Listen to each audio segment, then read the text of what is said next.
പൈലക്സ് മെസഞ്ചറിൽ ലൈവായിട്ട് അന്ന് നടക്കുന്ന ഒരു കാരന്തൂർ മർക്കസിൻ്റെ ഒരു കോൺവൊക്കേഷൻ, ഒരു സമ്മേളനത്തിൽ വമ്പിച്ച കൊട്ടും കുരവയുമുള്ള വലിയൊരു സമ്മേളനമായിരുന്നു.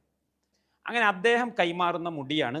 അതിന് നബി സല്ലല്ലാഹു അലൈഹി വസല്ലം തങ്ങൾ വരെ എത്തുന്ന കൈമാറ്റ ശൃംഖല ഉണ്ട് എന്ന് പറഞ്ഞ് അത് പരമ്പര സനത് ഈ സ്റ്റേജിൽ വെച്ച് വായിക്കുകയും ചെയ്യും.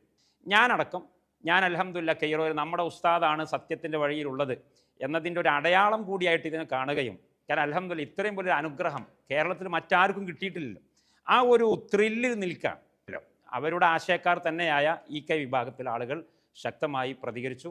പിന്നെ മുജാഹിദ് ജമാഅത്ത് വശത്തൊക്കെയുള്ള ആളുകളൊക്കെ അവരുടെ നിലപാട് പറഞ്ഞു. നമ്മളാണെങ്കിൽ അതിൽ ഉറച്ചു നിൽക്കണം. കാരണം ഉസ്താദ് ഇങ്ങനെ ഒരു വ്യാജ സംഗതിക്ക് മാർക്കറ്റ് ചെയ്യുകയില്ല. ചിന്തിക്കാൻ നമുക്ക് പറ്റുന്ന അദ്ദേഹം മർക്കസിൻ്റെ ഔദ്യോഗിക പ്രതിനിധിയാണ് അവിടെ ഉള്ളത്. അപ്പോൾ അദ്ദേഹത്തോട് ഞാൻ പറഞ്ഞു, ബഹുമാനപ്പെട്ട ഉസ്താദ് അവർകൾ വലിയ പ്രതിരോധത്തിലാണ്. എല്ലാ വിഭാഗം ശത്രുക്കളും അദ്ദേഹത്തിനെതിരിൽ കടന്നാക്രമിക്കണം. നിങ്ങൾ എന്തിനാണ് സനത് ചോദിക്കുന്നത്? നിങ്ങൾക്കറിയാമല്ലോ നമ്മൾ മുക്കല്ലിദുകളാണ്. നമുക്ക് ഷാഫി മദ്ഹബ് മറ്റ് മദ്ഹബുകാരല്ല. ഈ മുക്കല്ലിദ് എന്ന് പറഞ്ഞാൽ തന്നെ എന്താ? ഗുരുവിനെ തെളിവുകൾ ചോദിക്കാതെ നേരിട്ട് അനുകരിക്കുക എന്നതാണല്ലോ. ഈ തെളിവ് ചോദിക്കുക, പ്രമാണം ചോദിക്കുക, സനത് ചോദിക്കുക എന്നുള്ളതൊക്കെ പുത്തൻവാദികൾ, മുബ്തദീങ്ങളുടെ, വഹാബി, മൗദൂദി എന്നൊക്കെ ഒരു പറയുന്ന അവരുടെയൊക്കെ നിലപാട്. അവൻ ചുരുക്കി പറഞ്ഞാൽ അവൻ പറഞ്ഞു, ഏതായാലും കയറി നോക്കുക ഉസ്താദേ. അങ്ങനെ ചവിട്ടി കോണി ചവിട്ടി കയറി ഇതിൻ്റെ മുകളിൽ കയറി. ഞാൻ ഈ വിഷയങ്ങളൊന്നും പബ്ലിക്കിൽ എവിടെയും പറഞ്ഞതല്ല, എനിക്കറിയാം. അതുപോലെ അതെ, ഇതാദ്യമായിട്ടാണ് ഞാൻ പബ്ലിക്കിൽ വന്ന് പറയുന്നത്. 10-15 ഞാൻ എല്ലാ ആസാറുകളും സൂക്ഷിക്കുന്ന ആളാണ്. ആദം നബി അലൈഹി സ്വലാമിൻ്റെ കാലം മുതലുള്ള എല്ലാ അമ്പിയാക്കന്മാരുടെയും ഔലിയാക്കന്മാരുടെയും ശേഷിപ്പുകൾ എൻ്റെ അടുക്കലുണ്ട്. കഴിഞ്ഞ ദിവസം AP അബൂബക്കർ മുസ്ലിയാർ ഒരു സ്റ്റേറ്റ്മെൻറ്റ് പറഞ്ഞിട്ടുണ്ടായിരുന്നു. അതായത് പ്രവാചകൻ്റെ മുടി അദ്ദേഹത്തിൻ്റെ കൈകളിലുണ്ട്, അത് വളർന്നു എന്ന്. യഥാർത്ഥത്തിൽ അങ്ങനെ സംഭവിക്കുമോ? ഇതാണ് എല്ലാവരുടെയും മുന്നിലുള്ള ചോദ്യം. പ്രവാചകൻ്റെ മുടി തന്നെയാണോ അത്? ഇത്തരത്തിൽ വലിയ ചർച്ചകളാണ് ഇപ്പോഴൊക്കെ മാധ്യമങ്ങളിലൊക്കെ നടന്നുകൊണ്ടിരിക്കുന്നത്. സത്യം പറയുകയാണെങ്കിൽ നമ്മുടെയുള്ള ഇന്നത്തെ കാലഘട്ടത്തിൽ പല മതങ്ങളിലും മതപുരോഹിതന്മാരുണ്ട്. അവർ ഓരോ സമയത്തും അവരുടേതായ രീതിയിൽ ചിലർ സത്യങ്ങൾ തുറന്നു പറയും, ചിലർ അവരുടെ നേട്ടത്തിന് വേണ്ടി കളവ് പ്രചരിപ്പിക്കും. ഇതാണ് നിലവിൽ എല്ലാ മതങ്ങളിലും സംഭവിച്ചു കൊണ്ടിരിക്കുന്നത്. ചിലർ അവരുടെ സ്വന്തം കാര്യലാഭത്തിന് വേണ്ടി മാത്രമായിരിക്കും, ചിലർ അവർക്ക് എന്തെങ്കിലും നേട്ടം ലഭിക്കുന്നതിന് വേണ്ടിയിട്ടോ അതല്ലെങ്കിൽ മറ്റുള്ള പാർട്ടികളോടോ പ്രസ്ഥാനങ്ങളോടോ പിടിച്ചു നിൽക്കാൻ വേണ്ടിയിട്ടോ കളവ് പ്രചരിപ്പിക്കും. ചിലർ പറയുന്നത് നമുക്ക് തോന്നും അത് കളവാണെന്ന് തോന്നും, പക്ഷേ യഥാർത്ഥത്തിൽ അത് സത്യമായിരിക്കും. ഇന്നത്തെ കാലഘട്ടത്തിൽ സത്യം എത്ര വിളിച്ചു പറഞ്ഞാലും സത്യത്തെ അംഗീകരിക്കാൻ ആളുകൾ തയ്യാറല്ല എന്നുള്ളത് യാഥാർത്ഥ്യമാണ്.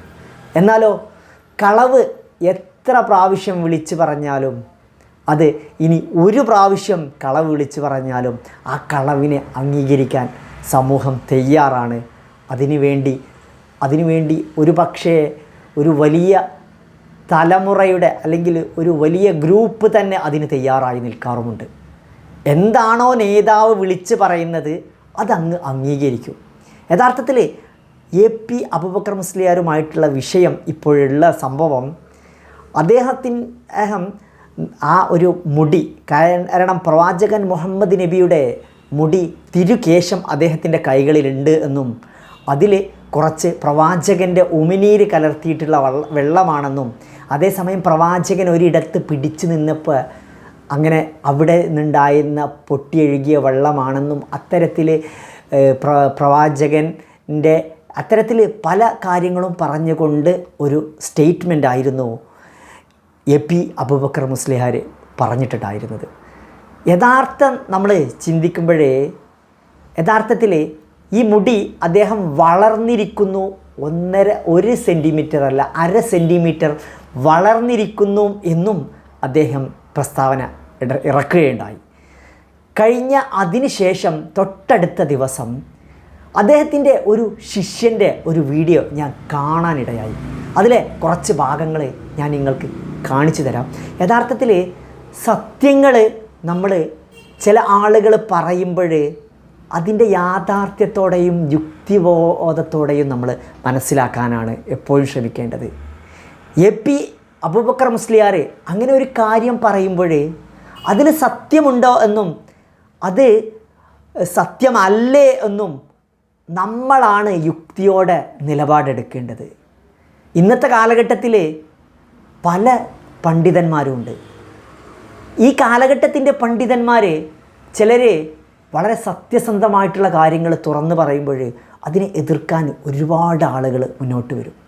അതേസമയം ചില കളവുകൾ ചില പണ്ഡിതന്മാർ വിളിച്ചു പറയുന്ന സമയത്ത് അതിനെയും വളരെ സത്യസന്ധതയോടെ അംഗീകരിക്കാൻ ആളുകളുണ്ടാവും. പക്ഷേ അത് കളവാണെന്ന് നമ്മൾ ഒരിക്കലും നമ്മുടെ ആ അനുയായികൾ ഒരിക്കലും വിശ്വസിക്കില്ല.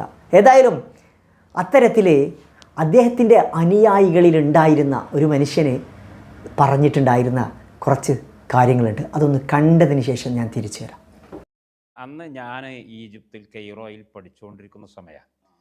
അന്ന് ഈ ലൈവ് ബ്രോഡ്കാസ്റ്റിംഗ് ഒക്കെ തുടങ്ങുന്ന ഒരു കാലവും കൂടെയാണ്. പൈലക്സ് മക്സഞ്ചറിൽ ലൈവായിട്ട് അന്ന് നടക്കുന്ന ഒരു കാരന്തൂർ മർക്കസിൻ്റെ ഒരു കോൺവൊക്കേഷൻ, ഒരു സമ്മേളനത്തിൽ വമ്പിച്ച കൊട്ടും കുരവയുമുള്ള വലിയൊരു സമ്മേളനമായിരുന്നു. അപ്പോൾ ആ സമ്മേളനം സ്വാഭാവികമായിട്ടും അവിടുത്തെ ഒരു പൂർവ്വ വിദ്യാർത്ഥി എന്ന നിലയ്ക്ക് ഞാൻ കെയ്റോയിൽ നിന്ന് കണ്ടുകൊണ്ടിരിക്കുക. അപ്പോൾ പെട്ടെന്ന് ഒരു ബ്രേക്കിംഗ് ന്യൂസ്, ആ സമ്മേളനത്തിൻ്റെ ഒരു പ്രധാന സവിശേഷത നബി സല്ലല്ലാഹു അലൈഹി വസല്ലം തങ്ങളുടെ ഒരു തിരുകേശം എന്ന് പറഞ്ഞ് ഒരു വിശിഷ്ട വസ്തു കാന്തപുരം അബൂബക്കർ മുസ്ലിയാർക്ക് കിട്ടിയിട്ടുണ്ട്, അതിവിടെ കൈമാറുകയാണ് എന്ന് പറഞ്ഞിട്ട്. അതിൻ്റെ മുന്നേ തന്നെ, ഇത് 2011 ഇതിൻ്റെ മുന്നേ തന്നെ ഒരു 3-4 വർഷങ്ങൾക്ക് മുമ്പ് അദ്ദേഹത്തിന് വേറെ ഒരു കേശം ലഭിച്ചിട്ടുണ്ട്. പക്ഷെ അതൊന്നും ഈ രീതിയിൽ വലിയ വാർത്താ പ്രാധാന്യം കിട്ടിയിട്ടില്ല. 2011 രണ്ടാമത്തെ ഒരു മുടിയാണ് വരുന്നത്. അത് അബുദാബിയിൽ നിന്നാണ് വരുന്നത്. അവിടെയുള്ള ഒരു പഴയ മന്ത്രിയുടെ മകൻ അഹമ്മദ്, മുഹമ്മദിൻ്റെ മകൻ അഹമ്മദ്, മന്ത്രിയായിരുന്ന മുഹമ്മദിൻ്റെ മകൻ അഹമ്മദ് എന്ന് പറയുന്ന ഒരു ചെറുപ്പക്കാരൻ. അദ്ദേഹം ഒരു ബിസിനസ്സുകാരനാണെന്ന് പിന്നീട് മനസ്സിലാവുന്നു. ഇമ്മാതിരി ആത്മീയ മേഖലയിൽ തട്ടിപ്പ് ബിസിനസ്സുകാരൻ. അങ്ങനെ അദ്ദേഹം കൈമാറുന്ന മുടിയാണ്. അതിന് നബി സല്ലല്ലാഹു അലൈഹി വസല്ലം തങ്ങൾ വരെ എത്തുന്ന കൈമാറ്റ ശൃംഖല ഉണ്ട് എന്ന് പറഞ്ഞ് അത് പരമ്പര സനത് ഈ സ്റ്റേജിൽ വെച്ച് വായിക്കുകയും ചെയ്യും. അത് വായിക്കുന്നത് പേരോട് അബ്ദുറഹ്മാൻ സഖാഫിയുമാണ്. വലിയ ആവേശത്തിൽ ആളുകൾ ഈജിപ്തിൽ വന്ന വലിയ പണ്ഡിതന്മാർ അവിടെ ഉണ്ട്. അപ്പം എല്ലാവരും ഈ സമസ്തയെ അനുകൂലിക്കുന്ന കാന്തപുരത്തിൻ്റെ ഇഷ്ടക്കാരായ ആളുകളൊക്കെ വലിയ താല്പര്യത്തിൽ അത് ഏറ്റെടുത്തു.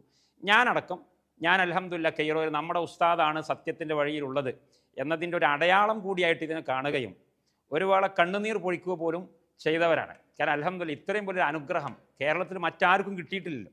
ആ ഒരു ത്രില്ലിൽ നിൽക്കുകയാണ്. ആ സമയത്ത് കേരളത്തിലേക്ക് എനിക്ക് തിരിച്ചു വരേണ്ടി വന്നു. കാരണം ഈജിപ്തിൽ ലഹളമൊക്കെ ഉണ്ടാകുന്ന ഒരു സമയം രൂപപ്പെട്ടു. ഞാൻ നാട്ടിലേക്ക് വന്നപ്പോൾ സ്വാഭാവികമായിട്ടും ഇവിടെ ഈ വാർത്തകളുണ്ട്. ഇങ്ങനെ ഒരു ന്യൂസ് സ്പ്രെഡായ പശ്ചാത്തലത്തിൽ ഉടനെ തന്നെ മറുചേരിയിലുള്ള എല്ലാ ആളുകളും പ്രതികരിക്കുമല്ലോ. അവരുടെ ആശയക്കാർ തന്നെയായ EK വിഭാഗത്തിലെ ആളുകൾ ശക്തമായി പ്രതികരിച്ചു. പിന്നെ മുജാഹിദ് ജമാഅത്ത് വശത്തൊക്കെയുള്ള ആളുകളൊക്കെ അവരുടെ നിലപാട് പറഞ്ഞു. നമ്മളാണെങ്കിൽ അതിൽ ഉറച്ചു നിൽക്കണം. കാരണം ഉസ്താദ് ഇങ്ങനെ ഒരു വ്യാജ സംഗതിക്ക് മാർക്കറ്റ് ചെയ്യുകയില്ല, ചിന്തിക്കാൻ നമുക്ക് പറ്റുന്നൊരു സമയമല്ല. മാത്രമല്ല, നാട്ടിൽ വന്നപ്പോൾ എനിക്ക് വേറെ ചില ആവശ്യങ്ങൾക്ക് വേണ്ടി ഒരു UAE യാത്ര ചെയ്യേണ്ടി വന്നു. വേറെ ആവശ്യങ്ങൾക്ക് വേണ്ടിയിട്ട്, ഇതിന് വേണ്ടിയിട്ടല്ല. അങ്ങനെ ആ സമയത്ത് UAEയിൽ പോയി. അബുദാബിയിലാണ് അവിടുത്തെ എനിക്ക് താമസിക്കാനൊക്കെയുള്ള സൗകര്യം ചെയ്തു തന്നിരുന്നത് അവിടെയുള്ള കാരന്തൂർ മർക്കസിൻ്റെ അബുദാബി കമ്മിറ്റിയുടെ പ്രസിഡന്റ് ഉസ്മാൻ സഖാഫി തിരുവത്ര. ഞങ്ങൾ അടുത്ത ബന്ധമായിരുന്നു. ബന്ധം അടുത്ത കാലം വരെ കീപ്പ് ചെയ്തിരുന്നു, ഇപ്പോൾ ബന്ധമില്ല. അപ്പോൾ അദ്ദേഹത്തിൻ്റെ വീട്ടിലാണ് എൻ്റെ താമസം വരെ. അങ്ങനെ അദ്ദേഹത്തിൻ്റെ കൂടെ, അദ്ദേഹം മർക്കസിൻ്റെ ഔദ്യോഗിക പ്രതിനിധിയാണ് അവിടെ ഉള്ളത്.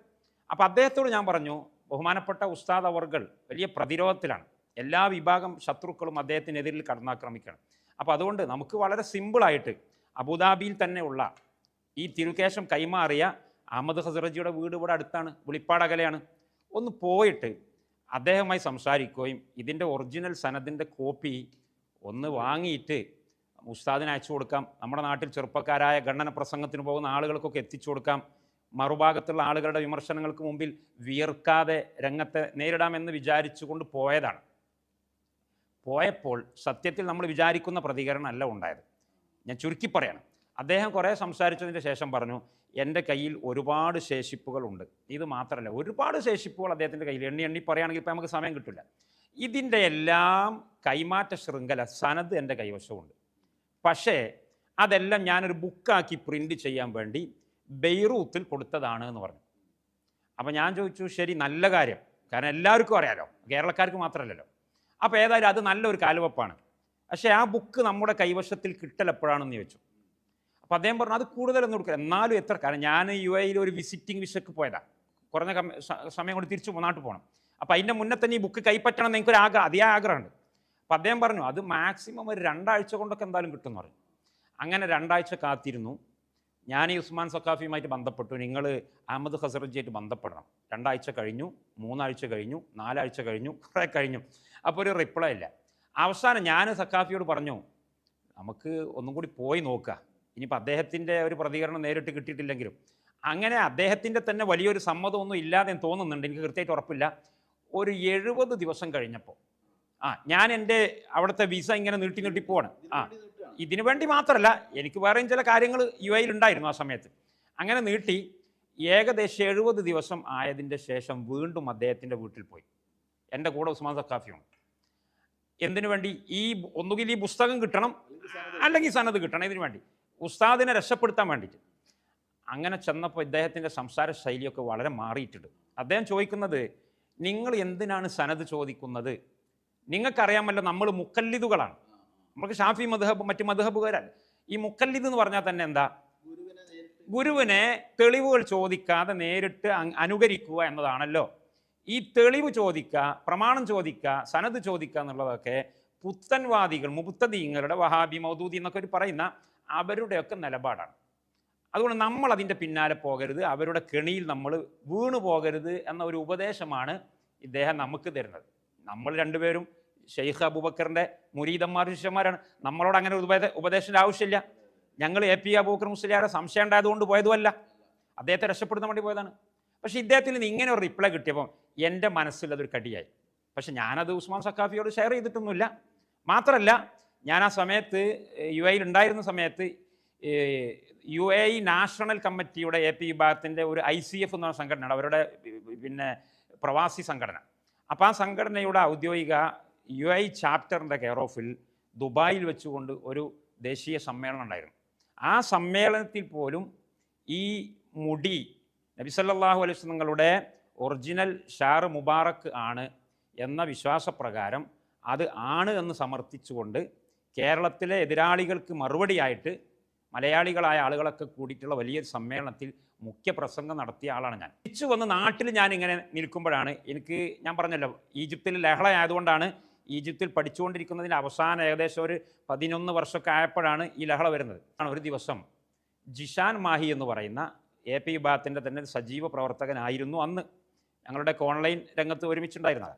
അദ്ദേഹം എനിക്ക് ഖത്തറിൽ നിന്ന് വിളിക്കുക, അദ്ദേഹം ഖത്തറിൽ ജോലിയാണ്. അദ്ദേഹം അവിടുന്ന് വിളിച്ചിട്ട് എന്നോട് പറഞ്ഞ്, ഉസ്താദിൻ്റെ ഈ ഷാർ മുബാറക്കിനെതിരിൽ ഒരുപാട് ആളുകളും വഹാബികളും മൗദൂദികളും ഒക്കെ വളരെ മോശമായിട്ട് വിമർശിക്കുന്നുണ്ട്. അപ്പോൾ ഉസ്താദിനെ രക്ഷപ്പെടുത്തൽ നമ്മുടെ ഒരു ബാധ്യതയാണ്. അപ്പോൾ അതുകൊണ്ട് നിങ്ങൾ അബുദാബിയിൽ പോയിട്ടുണ്ടായ റിപ്പോർട്ടുകൾ എന്തൊക്കെയാണ് എന്ന് എന്നോട് അറിയാൻ വേണ്ടി. എനിക്കാണെങ്കിൽ കൃത്യമായ റിപ്പോർട്ട് ഇയാളൊരു സാധാരണക്കാരനാണ്. ഇയാൾ ഇനി സുന്നത്ത് ജമാഅത്തിന് പോകണ്ടെന്ന് വിചാരിച്ചിട്ട് ഞാൻ കുറേ കാര്യങ്ങളൊക്കെ മൂടി വെച്ചുകൊണ്ട് അത് നമ്മൾ അത്ര ഗൗരവത്തിലെടുക്കേണ്ട, ഉസ്താദ് പറഞ്ഞാൽ പിന്നെ അതിനെതിരിൽ എന്തിനാ ചോദ്യം ചെയ്യേണ്ട ഒരു ആവശ്യമില്ലല്ലോ, നമ്മൾ അച്ചടക്കം പാലിക്കണം എന്ന് പറഞ്ഞു സമാശ്വസിപ്പിച്ചു. അദ്ദേഹം പറഞ്ഞു, ജിഷാമാഹി പറഞ്ഞു, അങ്ങനെ ശരിയാവില്ല, ഇത് ഞാൻ ഏറ്റെടുത്ത കാര്യമാണ്, ഇത് ഞാൻ തെളിയിക്കും, ഇത് ഒറിജിനലാണെന്ന് ഞാൻ തെളിയിക്കും. നിങ്ങൾക്ക് അബുദാബിയിൽ നിന്ന് തെളിയിക്കാൻ നല്ല ആത്മവിശ്വാസത്തിലാണ്. ആത്മവിശ്വാസത്തിലാണ്. അബുദാബിയിലുള്ളത് ഒറിജിനലാണെന്ന് നിങ്ങൾക്ക് തെളിയിക്കാൻ പറ്റിയിട്ടില്ലെങ്കിൽ ബോംബെയിൽ ഒരു മുടിയുണ്ട് ആദ്യമായിട്ട് കാരന്തൂരിലേക്ക്, അത് ഒറിജിനലാണെന്ന് ഞാൻ ബോംബെയിൽ പോയി തെളിയിക്കും. സത്യത്തിൽ ഈ ജിഷാൻ മാഹി തെളിയിക്കാൻ പോകുന്ന അല്ല, കാരണം ജിഷാൻ മാഹി കുറച്ച് കുരുട്ടുബുദ്ധിയും കൂടെയുള്ള ആളാണ്. അദ്ദേഹം നേരത്തെ തന്നെ എന്നെക്കാൾ ഒരു പടി മുമ്പ് കടന്നിട്ട് ഇതിൻ്റെ എല്ലാ അന്വേഷണം പൂർത്തിയാക്കി ഇത് വ്യാജമാണ് എന്ന് പഠിച്ച ആളാണ്. ഇനി ഞാൻ സുന്നത്യമായത്തുനിന്ന് പോകണ്ടെന്ന് കരുതിയിട്ടാണ് എന്നെ മയക്കാണ്, ഞാൻ മൂപ്പരെ മയക്കുന്നതിന് പകരം. അങ്ങനെ അങ്ങോട്ടും ഇങ്ങോട്ടും ഈ പറഞ്ഞ് ചുരുക്കി പറഞ്ഞാൽ അദ്ദേഹം എന്നോട് പറഞ്ഞ് ഞാൻ ബോംബെയിലേക്ക് പോവുകയാണ്. അപ്പം ഞാൻ പറഞ്ഞു, ഞാൻ ബോംബെയിലേക്കില്ല, കാരണം ഉസ്താദിനെ സംശയിച്ചുകൊണ്ടുള്ള ഒരു ബോംബെ യാത്ര എന്ന് പറഞ്ഞാൽ ഒരു അതബുകേടല്ലേ. ആ പൊസിഷനിൽ ഞാൻ നിന്നു. പക്ഷെ ഇയാൾ വിടുന്നില്ല. ഇയാൾ പറഞ്ഞു, നിങ്ങൾ എന്തായാലും എൻ്റെ കൂടെ ബോംബെ പോരണം, അത് ഒറിജിനലാണെന്ന് ഞാൻ തെളിയിക്കും, അങ്ങനെയാണ് ഇങ്ങനെയാണെന്ന് പറഞ്ഞു. അപ്പോൾ ആ സമയത്ത് ഞാൻ ഏതായാലും ഇങ്ങനെ ഒരു മുടിയുടെ വിഷയത്തിൽ അന്വേഷണ യാത്ര നടത്തേണ്ട ഒരു ആവശ്യം എനിക്കില്ലാത്തതുകൊണ്ട് ഞാനതിന് വരുന്നില്ല. മാത്രമല്ല ഇത് പോയാൽ ഇപ്പോൾ തലയില്ലാത്ത തെങ്ങമ്മ കയറിയ മാതിരി ആവുമെന്ന് എനിക്കും ഒരു മനസ്സിലൊരു തോന്നലുണ്ട്. അപ്പോൾ അത് കാരണം ജിഷാം മാഹി കേട് വന്നു പോകണ്ട എന്ന് വിചാരിച്ചിട്ട് ആ ഒരു പദ്ധതി ഞാൻ നെവർ മൈൻഡ് ചെയ്തു. പക്ഷേ എനിക്ക് ബോംബെയിലൊന്ന് പോകേണ്ട ഒരു ആവശ്യമുണ്ട്, ഒരു വിസയുടെ കാര്യത്തിന് വേണ്ടിയിട്ട്. എംബസിയിലേക്കാണ് അത് പോകുക, തിരിച്ചു വരിക, കൂടുതൽ ഞാനവിടെ നിൽക്കുകയോ ഇല്ലെന്ന് പറഞ്ഞു. അപ്പോൾ ഏതായിരുന്നാലും ഇതൊരു അവസരമല്ലേ, നിങ്ങൾ എൻ്റെ കൂടെ നിങ്ങൾ ഒരു റിസ്ക് കൊടുക്കണ്ട, നിങ്ങൾ എൻ്റെ കൂടെ വന്നാൽ മാത്രം മതി. ഇനി വല്ല സാമ്പത്തിക ചിലവൊക്കെ ഉണ്ടെങ്കിൽ അതും ഒക്കെ ഞാൻ എടുക്കാമെന്ന് പറഞ്ഞു. അപ്പോൾ ഏതായാലും ഞാനിപ്പോൾ ഏതായാലും ബോംബെ പോകുന്നതല്ലേ, അപ്പോൾ രണ്ടും കൂടി ഒരുമിച്ച് നടന്നോട്ടെ എന്ന് കരുതിയിട്ട് എൻ്റെ യാത്ര ഞാൻ കാലിക്കറ്റ് ടു ബോംബെ ഫ്ലൈറ്റിൽ കയറി. ആ സമയത്ത് ഇദ്ദേഹം അവിടെ ഉണ്ട്, ഷമാഹി അദ്ദേഹം ബോംബെയിലുണ്ട്. അദ്ദേഹം എന്നെ എയർപോർട്ടിൽ നിന്ന് പിക്ക് ചെയ്തു. ചുരുക്കി പറഞ്ഞാൽ ബോംബെയിലെത്തി അന്ന് രാത്രി തന്നെ, വൈകുന്നേരം ബോംബെയിലെത്തി, രാത്രി മഗ്രിബിൻ്റെ ഏകദേശം കുറച്ച് മുന്നേ ആയിട്ട് ഈ മുടിയുടെ കേന്ദ്രത്തിലേക്ക് പോകണം. ആ കേന്ദ്രത്തിൻ്റെ സ്ഥലം കൃത്യമായിട്ട് ഇപ്പം എൻ്റെ ഓർമ്മയിലില്ല. ആളെ പേര് ഇക്ബാൽ ജാലിയവാല എന്നാണ്. അപ്പോൾ വലിയൊരു കാര്യപ്പെട്ട ആളായിരിക്കുമെന്നൊക്കെ വിചാരിച്ചിട്ടാണ് പോകുന്നത്. തീവണ്ടി കയറി അവിടെ പോയി ഇവിടെ പോയി, എവിടെയും ഒരു കടലാസിൽ ഒരു സ്ലിപ്പിൽ അഡ്രസ്സൊക്കെ ഉണ്ട്. ഈ അഡ്രസ്സൊക്കെ നോക്കിയിട്ട് എത്തുന്നിടത്തൊന്നും ഇയാളില്ല. അവസാനം ഒരു പൊളിഞ്ഞു വീഴാനായ ഒരു പഴയ ബിൽഡിങ്ങിൻ്റെ അടുക്കൽ ഞങ്ങളൊരു വണ്ടി ഇറങ്ങി. അത് തീവണ്ടിയാണോ അതല്ല ഇനി വേറെ വല്ല 4 വീലറാണോ എൻ്റെ ഓർമ്മയെന്നൊക്കെ വിട്ടുപോയി. കാരണം ഇപ്പോൾ ഇത് 2011 അവസാന സമയത്താണ്, 14 കൊല്ലം കഴിഞ്ഞില്ലേ. അപ്പോൾ അതുകൊണ്ട് ചില ഓർമ്മ പക്ഷേ ചെറിയ വിഷയത്തിലൊക്കെ ഉണ്ടായേക്കും. അങ്ങനെ അവിടെ ഇറങ്ങി, അവിടെ ഒരു പർദ്ദയൊക്കെ ഇട്ട് ഒരു പെണ്ണുണ്ട്. പർദ്ദയൊക്കെ ഇട്ടിട്ടൊരു മുസ്ലിം പെണ്ണാന്ന് തോന്നിക്കുന്ന, എന്നാൽ ഒരു ശരിയായിട്ടുള്ള ഒരു ദീനി ചിട്ടയിലൊന്നുള്ള ഒരു ഏരിയ അല്ല. അപ്പോൾ വെറുതെ ഇവൻ എന്നോട് പറഞ്ഞു, നമ്മൾ ആ പെണ്ണിനോടൊന്ന് ചോദിച്ചു നോക്കാന്ന് പറഞ്ഞു. അപ്പം ഞാൻ പറഞ്ഞു, എനിക്കെന്താ ഭ്രാന്താ, ഈ കണ്ടാൽ തന്നെ അറിയില്ലേ ഈ പൊളിഞ്ഞു വീകാനായ ഒരു ബിൽഡിങ്, അതുപോലെ ഏത് പെണ്ണാണിത്, നമ്മളിപ്പോൾ സാധാരണ തെരുവുകളിലൊക്കെ തണ്ടി നടക്കുന്ന ഒരു പെണ്ണ് പോലത്തെ ഒരു പെണ്ണ്. അപ്പം അത് വേണ്ടാന്ന് പറഞ്ഞാൽ അവൻ പറഞ്ഞു ഏതായാലും ചോദിക്കാം, ആയാലും ഒരു തെങ്ങ് പോയാലും ഒരു തേങ്ങ എന്ന് പറഞ്ഞാലേ. അങ്ങനെ ഇയാൾ ഈ പെണ്ണിനെ സമീപിച്ചിട്ട് ഈ അഡ്രസ്സ് പറഞ്ഞു, ഇക്ബാൽ ജാലിയവാല, ആ സ്ട്രീറ്റിൻ്റെ പേര്, അത് ഈ ബിൽഡിങ്ങിൽ തന്നെ, തേടിയ വള്ളി കാലിൽ ചുറ്റി എന്ന് പറഞ്ഞ മാതിരി അത് ഈ ബിൽഡിങ്ങിൽ തന്നെയാണ് എന്ന് പറഞ്ഞു. ഇതിൻ്റെ 4ാം നിലയിലോ 3ാം നിലയിലിട്ട്. അപ്പം ഞങ്ങൾക്കത് വിശ്വസിക്കാൻ പറ്റില്ല. ഈ പൊളിഞ്ഞു വീകാനായ ഖറാബായ ഈ ബിൽഡിങ്ങിലോ. ഈ പെണ്ണ് പറഞ്ഞത് വിശ്വസിക്കാൻ നമുക്ക് പ്രയാസമുണ്ടല്ലോ. മാത്രമല്ല ഇത് സാഹചര്യങ്ങൾ സൂക്ഷിക്കുന്ന ഒരാളെ വീടല്ലേ. അപ്പം ചുരുക്കി പറഞ്ഞാൽ അവൻ പറഞ്ഞു ഏതായാലും കയറി നോക്കുക ഉസ്താദേ. അങ്ങനെ ചവിട്ടി കോണി ചവിട്ടി കയറി ഇതിൻ്റെ മുകളിൽ കയറി. ഞാൻ ഈ വിഷയങ്ങളൊന്നും പബ്ലിക്കിൽ എവിടെയും പറഞ്ഞതല്ല, എനിക്കറിയാം. അതുപോലെ പറയണം. അതെ, ഇതാദ്യമായിട്ടാണ് ഞാൻ പബ്ലിക്കിൽ വന്ന് പറയുന്നത്. 10-15 വർഷമായിട്ട് പുറത്തെവിടെയും പറഞ്ഞിട്ടില്ല. സംഘടനയുടെ ഉള്ളിലുണ്ടായിരുന്ന ഉന്നതരായ ചില ആളുകളോട് ഒരു മസ്ലഹത്തിന് വേണ്ടി ഞാനിത് ഷെയർ ചെയ്തിരുന്നു.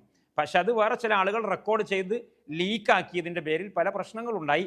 ഞാൻ അതിലൊരു നോട്ടപ്പുള്ളിയായി. എന്നെ അവർ അതിൻ്റെ പേരിൽ വഹാബി, മൗദൂദി, മുനാഫിക്ക് എന്നൊക്കെ പറഞ്ഞ് പടി അടച്ചു പിണ്ടം വെച്ചു. അത് മറ്റൊരു വിഷയം.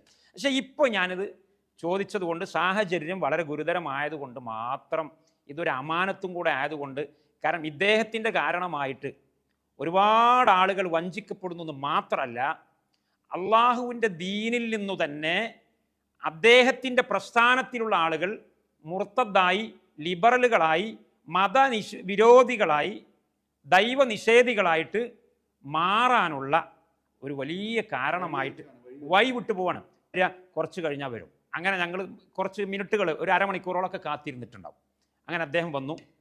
ഒരു തുണി, ലുങ്കി തുണി മാത്രം എടുത്തിട്ട്, കുപ്പായോ ബനിയോനോ തലയിൽ തൊപ്പിയോ അങ്ങനത്തെ ഒന്നുമില്ല, ഒരു ലുങ്കി തുണി എടുത്തിട്ട് ഒരാൾ.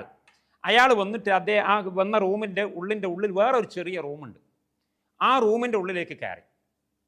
ഇനി പിന്നീട് പറയാനുള്ള വിഷയം എനിക്ക് പബ്ലിക്കിൽ പറയാൻ പ്രയാസമുള്ള വിഷയമാണ്. കാരണം ചില വ്യക്തികളെക്കുറിച്ച് ചില വിഷയങ്ങളൊക്കെ പറയുമ്പോൾ നമുക്കതിൽ പരിമിതികളുണ്ട്. അദ്ദേഹത്തെക്കുറിച്ച് സ്ത്രീകൾ ഒറ്റക്ക്, കാണാൻ കോലമുള്ള സ്ത്രീകൾ ഒറ്റക്ക് റൂമിൻ്റെ ഉള്ളിലേക്ക് വരിക, പർദ്ദയൊക്കെ ധരിച്ച് നിക്കാബൊക്കെ ഇട്ട് ഒരു പെൺകുട്ടി, 17-18 വയസ്സുകാരിയായ ഒരു കുട്ടി സ്വന്തമായിട്ട് ഈ ചെറിയ റൂമിൻ്റെ ഉള്ളിലേക്ക് പോവുക, എന്നിട്ട് വാതിലടച്ചു പൂട്ടുക ഇയാളുടെ. എന്നിട്ട് ഇതൊന്നും ഞാൻ പുറത്തെവിടെയും പറഞ്ഞിട്ടില്ല. ഇത് സംഘടനാ നേതാക്കളോടൊക്കെ പലരോടും പറഞ്ഞിട്ടുണ്ട്. പക്ഷേ ഇപ്പോൾ ഞാൻ പറഞ്ഞല്ലോ, ഇത് പറയാനുണ്ടായ ഒരു കാരണം ചില വലിയ ദുരന്തങ്ങളെ അമർച്ച ചെയ്യാൻ വേണ്ടി, ഇസ്ലാം ദീനിനെ ജനങ്ങളുടെ മനസ്സിൽ ഉറപ്പിച്ചു നിർത്താൻ വേണ്ടി ചിലത് പറയേണ്ടി വരുന്നതാണ്. അങ്ങനെ 1/2 മണിക്കൂർ ഞങ്ങളവിടെ കാത്തിരിക്കണം. ഇതിന് ഞങ്ങൾ 3 പേര് സാക്ഷിയാണ്. അതിൽ 2 പേർ ഇപ്പോഴും സമസ്ത ആശയത്തിൽ പോകുന്നവരാ. ഞാനാണ് സമസ്തയിൽ നിന്ന് വിട്ടത്. ബാക്കി 2 പേർ, സാക്ഷികളായ 2 പേർ, ഒരാൾ ബാക്കവിയാണ്, അദ്ദേഹം ഈ കരുവാരക്കുണ്ട് സ്വദേശിയാണ്, മറ്റൊരാൾ ജിഷാം മാഹി എന്ന് പറഞ്ഞ ആളാണ്. ഇതിൽ ജിഷാം മാഹി ഇപ്പോഴും സജീവ സമസ്ത ആശയക്കാരനാണ്. ഒരു പടി 110കാരൻ എന്ന് വേണമെങ്കിൽ പറയാം. മറ്റേ ആളുടെ അവസ്ഥ കൃത്യമായിട്ട് എനിക്കറിയില്ല, പക്ഷേ അദ്ദേഹവും സമസ്തക്കാരൻ തന്നെ ആയിരിക്കാനാണ് ഒരു 99% സാധ്യത ഞാൻ കാണുന്നത്. അങ്ങനെ ഈ 2 പേര് സാക്ഷികളുണ്ട്. ഞാൻ കെട്ടിക്കൂട്ടി പറയുന്നതല്ല, വേണമെങ്കിൽ അവരോട് ചോദിച്ചു നോക്കാം. 1/2 മണിക്കൂറോളം ഞങ്ങൾ അവിടെ കാത്തിരുന്നു. ഈ പെൺകുട്ടി വാതിൽ തുറന്ന് പുറത്തേക്ക് വരുന്ന 1/2 മണിക്കൂർ കഴിഞ്ഞിട്ട് ഏകദേശം. അപ്പോൾ ആ സമയത്ത് മുഖം മൂടിയില്ല. അങ്ങോട്ട് പോകുമ്പോൾ നിക്കാബൊക്കെ ഇട്ടിട്ട് പോയതാ, ഇങ്ങോട്ട് പോയി നിക്കാബൊന്നുമില്ല. പെടുന്നതിനെ ഞങ്ങൾ സ്വാഭാവികമായിട്ടും മുഖം നോക്കുമ്പോൾ ആകെ വെപ്രാളപ്പെട്ടുകൊണ്ട് ആണ് പെൺകുട്ടി പുറത്തേക്ക് വരുന്നത്. അപ്പോൾ സ്വാഭാവികമായിട്ടും ഒരു മനുഷ്യനെന്തൊക്കെ ഊഹിക്കാൻ പറ്റും, അതൊക്കെ ഞാൻ ഊഹിക്കും, മറ്റുള്ളവർക്ക് ഊഹിക്കാം. അങ്ങനെ ഇത് കഴിഞ്ഞ് എൻ്റെ മനസ്സ് ആകെ കലങ്ങി. ജിഷാം മാഹി എന്നോട് പറഞ്ഞേ, നിങ്ങളൊന്ന് അടങ്ങിയിരിക്കുന്നു, നിങ്ങൾ വിചാരിക്കുമ്പോൾ ആയിക്കോളുന്നില്ലല്ലോ കാര്യം. അങ്ങനെയൊക്കെ പറഞ്ഞ് ഉള്ളിലേക്ക് കയറി നോക്കുമ്പോൾ പുറത്തുള്ളതിനേക്കാളും കഷ്ടക്കാലം. മൂക്ക് പൊത്താതെ അതിൻ്റെ ഉള്ളിൽ നിൽക്കാൻ പറ്റില്ല. ഒരു ജാതി നാറുന്ന വാസനയുള്ള ഒരു സ്ഥലം. എന്താണ് അതിൻ്റെ ഉള്ളിൽ? ചാണകമാണോ ആട്ടിൻ കാഷ്ടമാണോ എന്താണ് അതിൻ്റെ ഉള്ളിലെന്ന് അറിയില്ല. ഒരു വൃത്തിയും വെടുപ്പില്ലാത്ത ഒരു. എന്നാണ് ഇദ്ദേഹം കുളിച്ചത്, എന്നാണ് ഇദ്ദേഹം പല്ല് തേച്ചത്, ഒന്നും ചോദിക്കണ്ട. അങ്ങനെ ഞങ്ങൾ അതിൻ്റെ ഉള്ളിലേക്ക് കടന്ന് വിഷയങ്ങൾ പറഞ്ഞു.